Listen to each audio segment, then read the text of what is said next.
Hello friends, എല്ലാവർക്കും HTMLന്റെ 5th പാർട്ടിലേക്ക് സ്വാഗതം. അപ്പോൾ ഇന്നത്തെ വീഡിയോയിൽ നമ്മൾ നോക്കാൻ പോകുന്നത് എങ്ങനെ ഒരു ടേബിൾ ക്രിയേറ്റ് ചെയ്യാനാണ്. ടേബിൾ എന്ന് പറയുമ്പോൾ ഇപ്പോൾ നമ്മൾ ഡാറ്റ എൻട്രി സോഫ്റ്റ്വെയർസ് ഒക്കെ യൂസ് ചെയ്യുന്നവരാണെങ്കിൽ, സ്പ്രെഡ്ഷീറ്റ് സോഫ്റ്റ്വെയർ ഒക്കെ യൂസ് ചെയ്യുമ്പോൾ അതിനകത്തൊക്കെ നമ്മൾ ഡാറ്റ ഇങ്ങനെ ടേബിൾ ആക്കിയിട്ട് കളം തിരിച്ചിട്ടാണ് നമ്മൾ സേവ് ചെയ്യുന്നത്. അതായത് ഇപ്പോൾ നിങ്ങൾ വിൻഡോസ് യൂസർ ആണെങ്കിൽ നിങ്ങളുടെ എക്സൽ ഉണ്ടാകും. എക്സൽ എന്ന് പറയുന്നൊരു സോഫ്റ്റ്വെയർ ഉണ്ട്, മൈക്രോസോഫ്റ്റ് എക്സൽ. അതുപോലുള്ള സോഫ്റ്റ്വെയർസ് ഉണ്ടാകും നമുക്ക്. അപ്പോൾ അതിനകത്തൊക്കെ നമ്മൾ ടേബിൾ തിരിച്ച് ഡാറ്റ എൻ്റർ ചെയ്യും. അപ്പോൾ അതുപോലെ നമുക്കിങ്ങനെ HTMLനകത്ത് ടേബിൾ തിരിച്ച് ഡാറ്റ എൻ്റർ ചെയ്യാമെന്നാണ് ഇന്നത്തെ വീഡിയോയിൽ നമ്മൾ നോക്കാൻ പോകുന്നത്. അപ്പോൾ ഇപ്പോൾ ഞാനിത് ഇവിടെ വളരെ ബേസിക് ആയിട്ടുള്ള ഒരു HTML പേജ് ക്രിയേറ്റ് ചെയ്തു, നോർമൽ ആയിട്ടുള്ളത്. സോ ഞാൻ എങ്ങനെ ചെയ്യുന്നതെന്ന് നോക്കാം. അതിനായിട്ട് ആദ്യം നമ്മൾ യൂസ് ചെയ്യുന്നത് ടേബിൾ എന്ന് പറയുന്ന ടാഗാണ്. ടേബിൾ എന്ന് പറയുന്ന ടാഗിനകത്ത് തന്നെയാണ്, വളരെ ഈസിയാണ്. ഓക്കെ, ഇതാ ടേബിൾ ടാഗ്. ഈ ഒരു ടേബിൾ എന്ന് പറയുന്ന ടാഗിനകത്താണ് നമ്മൾ ടേബിൾ ക്രിയേറ്റ് ചെയ്യാൻ പോകുന്നത്. ഓക്കെ, ഇത്ര പോലെ സ്പേസ്, അയ്യോ ഇത്രയൊന്നും വേണ്ട. ഓക്കെ, അപ്പോൾ ഈ ഒരു ടേബിളിനകത്ത് ചെയ്യണം. അപ്പോൾ ഇനി നമ്മൾ അടുത്തതായി എൻ്റർ ചെയ്യാൻ പോകുന്ന കോഡ് ചെറുതായി ഒരു ടാബ് കീ എൻ്റർ ചെയ്തതിന് ശേഷം ചെയ്യാം. കാരണം ഇപ്പോൾ ടേബിളിൻ്റെ പുറത്ത് വന്നു കഴിഞ്ഞാൽ അത് ടേബിളിനകത്ത് പെടില്ല. ഇപ്പോൾ നമ്മൾ എൻ്റർ ചെയ്യാൻ പോകുന്ന കോഡെല്ലാം ടേബിളിനകത്ത് പെടണമെങ്കിൽ ടേബിളിൻ്റെ ഉള്ളിൽ വരുന്ന രീതിയിൽ എഴുതണം. അതായത് ഇപ്പോൾ ടേബിൾ എന്ന് പറയുന്നത് ഇവിടെ പുറത്താണ്. ഇപ്പോൾ ഇതാ ടേബിൾ ഇവിടെയാണെങ്കിൽ ഞാനിപ്പോൾ ഇവിടെ എന്തെങ്കിലും കോഡ് എഴുതി അത് ടേബിളിൽ പെടില്ല. ഓക്കെ, അങ്ങനെയുണ്ട്. ഇപ്പോൾ ടേബിൾ ഇവിടെ തന്നെ ആയതുകൊണ്ട് കുഴപ്പമില്ല. ഓക്കെ, അപ്പോൾ ടേബിളിൻ്റെ മാത്രമല്ല കേട്ടോ, എല്ലാത്തിൻ്റെ കാര്യമാണ്. അപ്പോൾ നമ്മൾ ടേബിൾ എന്ന് പറയുന്നതിന് ചെയ്യാൻ പോവാണ്. ഇവിടെ ഇതെന്താ ഓക്കെ, അപ്പോൾ നമ്മൾ ആദ്യം തന്നെ ഫസ്റ്റ് നമ്മൾ കോഡ് എന്താണെന്ന് വെച്ചാൽ ടേബിളിനകത്ത് വേണ്ട ഫസ്റ്റ് കോഡ് എന്തായാലും ഇതായിരിക്കും, TR എന്നായിരിക്കും. TR എന്ന് പറയുന്ന ഈ ഒരു ടാഗിനകത്തായിരിക്കും നമ്മൾ കണ്ടന്റ് എല്ലാം എഴുതാൻ പോകുന്നത്. നമ്മൾ ടേബിളിൻ്റെ അകത്ത് വേണ്ട കണ്ടന്റ് ഒക്കെ എഴുതുന്നത് TR എന്ന് പറയുന്ന ഇതിനകത്തായിരിക്കും. ഇവിടെ ശരിക്കും ഇത്രപാട് ഗ്യാപ്പിൻ്റെ ആവശ്യമില്ല. ഓക്കെ, ഈ ഒരു TRനകത്തായിരിക്കും നമ്മൾ ടേബിളിനകത്തുള്ള കണ്ടന്റ് ഒക്കെ എഴുതാൻ പോകുന്നത്. ഈ TRനകത്ത് നമ്മൾ രണ്ട് രീതിയിലുള്ള ടാഗുകൾ യൂസ് ചെയ്യും. ഒന്ന് TH, ഒന്ന് TD. TH എന്ന് പറയുന്നത് നമ്മൾ ടേബിളിൻ്റെ ഹെഡിങ് ആയിരിക്കും. TH എന്ന് പറയുന്നത് നമ്മൾ ടേബിളിൻ്റെ ഹെഡിങ്. TD എന്ന് പറയുന്ന അതിനകത്തുള്ള കണ്ടന്റുകൾ, നമ്മുടെ ഡാറ്റ. സോ ഇപ്പം ഞാൻ ആദ്യം TH എന്ന് പറഞ്ഞ് ഒരു ഹെഡിങ് ക്രിയേറ്റ് ചെയ്യാണ്. TH ഓപ്പൺ ചെയ്യുക, ക്ലോസിങ് ആയിക്കോളും ഓട്ടോമാറ്റിക്കലി. ഇനി അതിനകത്ത് എന്താണ്, ഇപ്പോൾ ഒരു ഷോപ്പിനകത്തെ കണക്കാണെങ്കിൽ ഫസ്റ്റ് സീരിയൽ നമ്പർ എന്ന് വെക്കുന്നു. ആദ്യത്തേത് സീരിയൽ നമ്പർ. ദെൻ സെക്കൻഡിലത്തേത് ഓപ്പൺ ചെയ്യുന്നു.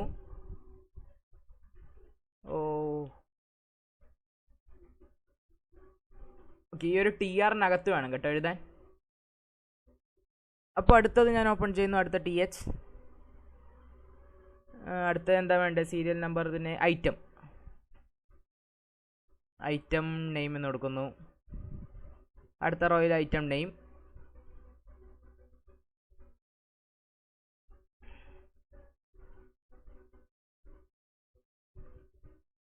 ദെൻ അടുത്ത റോയിൽ ഇപ്പോൾ ക്വാണ്ടിറ്റി.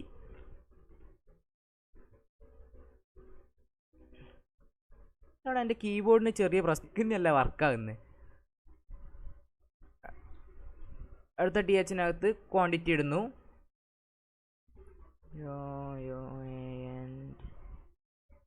ഓക്കെ, അടുത്തതിനകത്ത് ക്വാണ്ടിറ്റി. അപ്പോൾ ഞാനിത് സേവ് ചെയ്യാണ്. സേവ് ചെയ്ത് റീഫ്രഷ് ചെയ്യുമ്പോൾ നിങ്ങൾക്ക് കാണാം ഇവിടെ ഇതുപോലെ വന്നിട്ടുണ്ട്, serial number, item name, quantity എന്നൊക്കെ പറഞ്ഞു. ഇനി അടുത്തത് നമ്മൾ ഇതിനകത്ത് ചെയ്യുന്നത് ഈ ഒരു TR ക്ലോസ് ചെയ്യണം. അടുത്തത് നമുക്ക് ഇനി ഇതിനകത്ത് ഡാറ്റ എഴുതാം. പക്ഷേ ഡാറ്റ എഴുതുന്നതിന് മുമ്പ് ഈ ഒരു ഹെഡിങ്ങിൽ ഒരുമിച്ച് തന്നെ കൊണ്ട് എഴുതാൻ പാടില്ല. ഈ ഒരു TR ഉണ്ടല്ലോ, ആ TR അങ്ങ് ക്ലോസ് ചെയ്ത് പുതിയ ഒരെണ്ണം തന്നെ തുടങ്ങണം. ഒന്നുകൂടി TR എന്ന് പറഞ്ഞ് ഞാൻ പറഞ്ഞല്ലോ TRനകത്ത് നമ്മൾ എഴുതുക എന്നുള്ളത്. അപ്പോൾ അതൊന്നും കൂടി ഓപ്പൺ ചെയ്യുന്നു. എന്നിട്ട് അതിനകത്ത് നമ്മൾ ഡാറ്റ കൊടുക്കുന്നു. ഓക്കെ, അപ്പോൾ ഡാറ്റ കൊടുക്കുമ്പോൾ ഫസ്റ്റ് TRനകത്ത് പോവുക, ഒരു ടാബ് കീ അടിച്ചാൽ മതി. ഇങ്ങനെ ഫ്രണ്ടിലോട്ട് പോകാൻ ടാബ് കീ ആണ് ഇങ്ങനെ സ്കിപ്പ് ചെയ്ത് പോകാനുള്ളത്. സോ ടാബ് അടിച്ചതിന് ശേഷം നിങ്ങൾ TD കൊടുക്കുക. TD ആണ് കണ്ടന്റിന്. TD ക്ലോസ് ചെയ്യുന്നു. സോ ഫസ്റ്റ് എന്താണ്, ഇപ്പോൾ ഐറ്റം പെൻസിൽ എന്ന് കൊടുക്കുന്നു. ദെൻ അടുത്ത ഒരു ഐറ്റം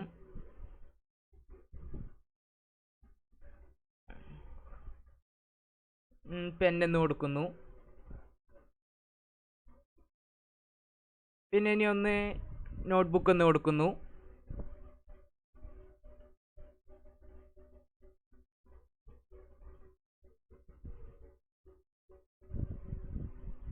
ഓക്കെ, അപ്പോൾ ഇത്രയും ചെയ്ത് ഞാൻ സേവ് ചെയ്ത് റീഫ്രഷ് ചെയ്യാണ്.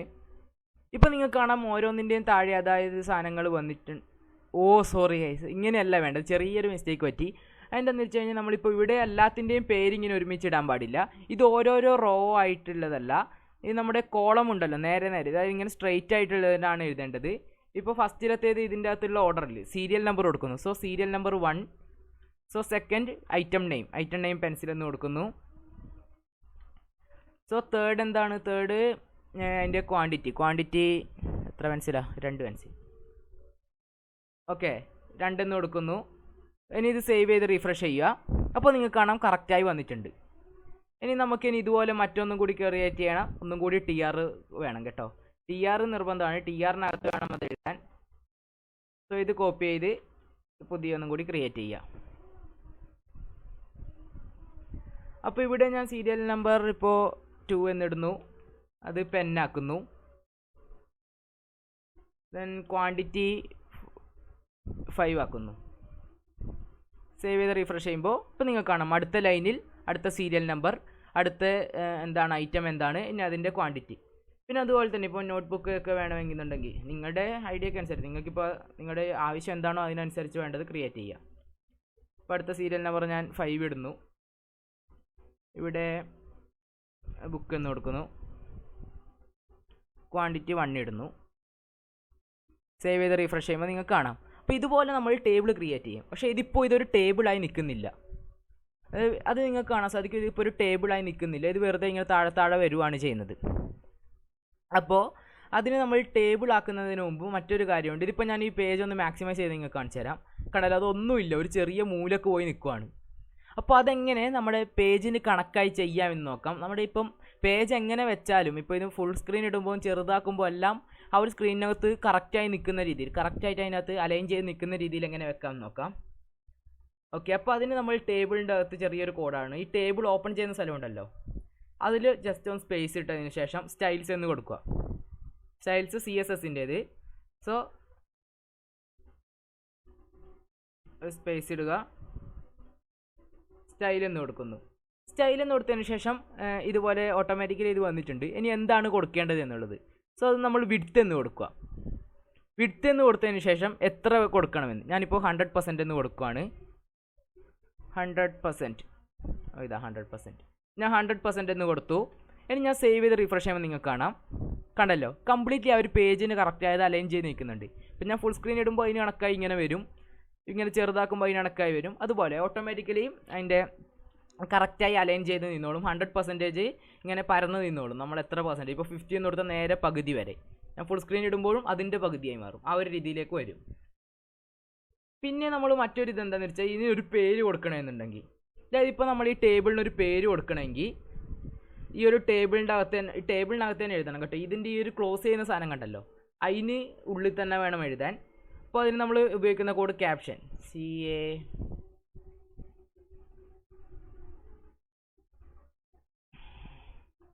ഓക്കെ, ക്യാപ്ഷൻ എന്ന് കൊടുക്കുന്നു.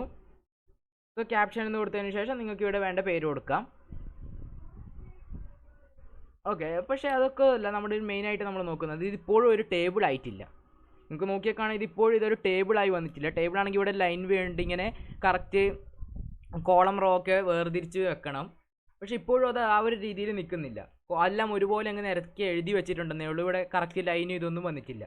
അപ്പോൾ അതെങ്ങനെ ആഡ് ചെയ്യാമെന്ന് നോക്കാം. ലൈൻ ഉണ്ടാക്കണമല്ലോ. അപ്പോൾ അതിന് വേണ്ടി നമ്മൾ ബോർഡർ എന്ന് പറയുന്ന ഒരു ഇതാണ് യൂസ് ചെയ്യുന്നത്. അപ്പോൾ അത് നമ്മളിവിടെ ഈ ഒരു ടേബിൾ എഴുതിയിട്ടുണ്ടല്ലോ, ടേബിളിനകത്ത് തന്നെ ഞാൻ പറഞ്ഞ പോലെ ഈ ഒരു ടേബിളിനകത്ത് തന്നെയാണ് ഞാനത് യൂസ് ചെയ്യുന്നത്. അവരിത് കോഡ് കൊടുക്കുന്നത് ബോർഡർ എന്ന് കൊടുക്കുക. സോ ബോർഡർ എന്ന് കൊടുത്തതിന് ശേഷം ഒരു ഈക്വൽ ടു ഇട്ടതിന് ശേഷം ഇതുപോലെ നമ്മുടെ ക്വാട്ട് ഇട്ടതിന് ഡബിൾ കോട്ട് ഓപ്പൺ ചെയ്തതിന് ശേഷം നമുക്ക് അതിനുള്ളിൽ കൊടുക്കുക എന്താണിപ്പോൾ ബോർഡറിൻ്റെ സ്റ്റൈൽ. സോ ഇപ്പം ഞാൻ 1 എന്ന് കൊടുക്കുകയാണെങ്കിൽ കാണാൻ സാധിക്കുക, ഞാൻ റീഫ്രഷ് ചെയ്യുമ്പോൾ കണ്ടല്ലോ ഈ ഒരു ടൈപ്പ് ബോർഡർ വന്നു. ഇപ്പോൾ ഞാൻ 2 എന്ന് കൊടുക്കുകയാണെങ്കിൽ ആ ബോർഡറിനകത്ത് വ്യത്യാസം വരുന്ന കാണാൻ സാധിക്കും. കണ്ടല്ലോ പുറമേ ഉള്ളവർ ഇത് കട്ടിയായി വന്നിട്ടുണ്ട്. സോ ഇപ്പം ഞാൻ 5 എന്ന് കൊടുക്കുകയാണെങ്കിൽ കണ്ടല്ലോ നല്ല കട്ടിയായിട്ടുണ്ട്. അപ്പോൾ ഇതുപോലെ അതായത് അതിൻ്റെ പുറമേ ഇതിൻ്റെ കട്ടിയൊക്കെ മാറ്റാൻ വേണ്ടിയിട്ട് ഇവിടെ ബോർഡർ ഈക്വൽ ഇട്ടതിന് ശേഷം അതിൻ്റെ വാല്യൂ നിങ്ങൾക്ക് ഇഷ്ടത്തിന് മാറ്റിയിട്ട് നിങ്ങൾക്ക് വേണ്ടുന്ന ഓക്കെ, അപ്പോൾ അതുപോലെ അതിൻ്റെ ഇത് മാറ്റിയിട്ട് നിങ്ങൾക്ക് വേണ്ടുന്ന ടൈപ്പ് ബോർഡർ ഏതാണ് നിങ്ങൾക്ക് ആവശ്യം അത് നിങ്ങൾക്ക് എടുക്കാൻ സാധിക്കും. ഞാൻ സാറ്റിസ്ഫൈഡ് 1 വെച്ച് ഞാൻ സാറ്റിസ്ഫൈഡ് ആണ്, സോ ഞാൻ 1 തന്നെ എടുക്കുകയാണ്. ഓക്കെ, അപ്പോൾ ഇപ്പോൾ ഇതൊരു അത്യാവശ്യം ഒരു ടേബിളായി വന്നിട്ടുണ്ട്. പക്ഷേ ഇപ്പോഴും ഇനി ചെറിയൊരു പ്രശ്നമുണ്ട്. അതെന്താണെന്ന് വെച്ച് കഴിഞ്ഞാൽ ഇതൊന്നും കറക്റ്റ് അലൈൻ ആയിട്ടല്ല നിൽക്കുന്നത്. പിന്നെ ഇതിന് കുറച്ച് കളർ കൊടുക്കണം, അങ്ങനെയൊക്കെയുള്ള പണിയുണ്ട്. സോ കളറൊക്കെ കൊടുക്കാനുള്ളത് നമ്മൾ യൂസ് ചെയ്യുന്ന CSS ആണ്. സോ നേരെ ഒരു CSS ഫയൽ ഉണ്ടാക്കി അത് ഇതുമായിട്ട് ലിങ്ക് ചെയ്ത് വെക്കുക. അതിനൊക്കെയുള്ള വീഡിയോ ഞാൻ മുമ്പ് ഇട്ടിട്ടുണ്ട്. ഓക്കെ, അത് ലിങ്ക് ചെയ്യാൻ അറിയില്ലെങ്കിൽ അതിൻ്റെ വീഡിയോ ഞാൻ വൃത്തിക്ക് ക്ലിയർ ആയിട്ടൊരു വീഡിയോ ഇട്ടിട്ടുണ്ട്.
ഓക്കെ, ഇതാ ഇപ്പം ഞാനിവിടെ ഒരു സിമ്പിൾ സ്റ്റൈൽ ഷീറ്റ് ഉണ്ടാക്കിയിട്ടുണ്ട്. സ്റ്റൈൽ ഷീറ്റ് അല്ല, സോറി, ഒരു ചെറിയൊരു CSS ഫയൽ ഉണ്ടാക്കിയിട്ടുണ്ട്.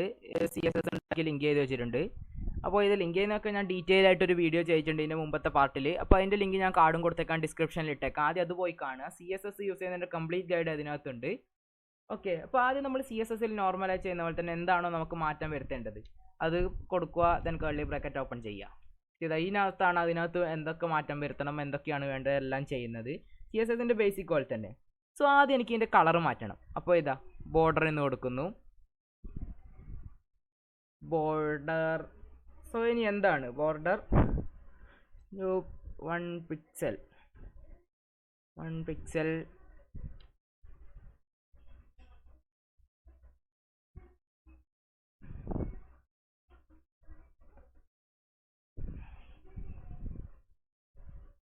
Okay, border 1 pixel. സോ എന്താണ് ഞാൻ മാറ്റുന്നത്? ഇപ്പോൾ കളറാണ്. സോ സോളിഡ് കളർ ഇടുവാണ്. സോളിഡ് ഏത് കളർ? ഞാൻ റെഡ് കൊടുക്കുന്നു. അത് ഞാൻ സേവ് ചെയ്ത് റിഫ്രഷ് ചെയ്യുമ്പോൾ നിങ്ങൾക്ക് കാണാം.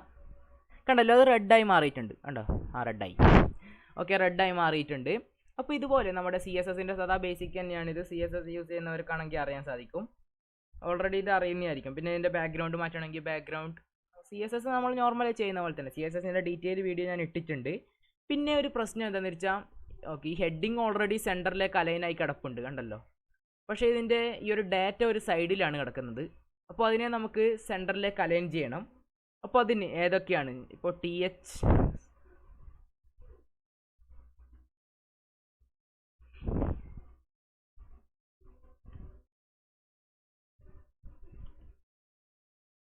ഓക്കെ, അപ്പോൾ THും കോമ TD. ഓക്കെ, അപ്പോൾ THും TDയും ഒപ്പരം നമുക്ക് എഡിറ്റ് ചെയ്യാൻ വേണ്ടിയാണ് ഇങ്ങനെ ചെയ്യുന്നത്. ഓക്കെ, ഏതൊക്കെ വേണം അതെല്ലാം കൂടി സെലക്ട് ചെയ്തതിന് ശേഷം ഒപ്പരം കർലി ബ്രാക്കറ്റ് ഓപ്പൺ ചെയ്യുന്നു. അപ്പോൾ ഞാനിപ്പോൾ എന്തെങ്കിലും ചേഞ്ചസ് വരുത്തിയാൽ THനും TDക്കും അത് ബാധകമായിരിക്കും. ഓക്കെ, സോ ഞാൻ ടെക്സ്റ്റ്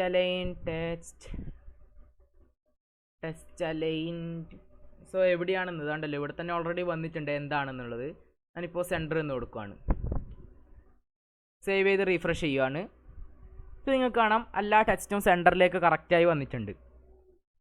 പിന്നെ മറ്റൊന്നാണ് പാഡിങ് എന്ന് പറയുന്നത്. അതായത് ഈ ഒരു ലൈനും ഈ ബോർഡറിൻ്റെ ലൈനും ടെക്സ്റ്റിൻ്റെ എഴുത്തും തമ്മിലുള്ള ദൂരം, ആ ഒരു അകലം നോക്കുന്നതാണ് പാഡിങ് എന്ന് പറയുന്നത്. അപ്പോൾ ആ ഒരു ചേഞ്ച് വരുത്തി കാണിച്ചു തരാം. ഇപ്പോൾ പാഡിങ്,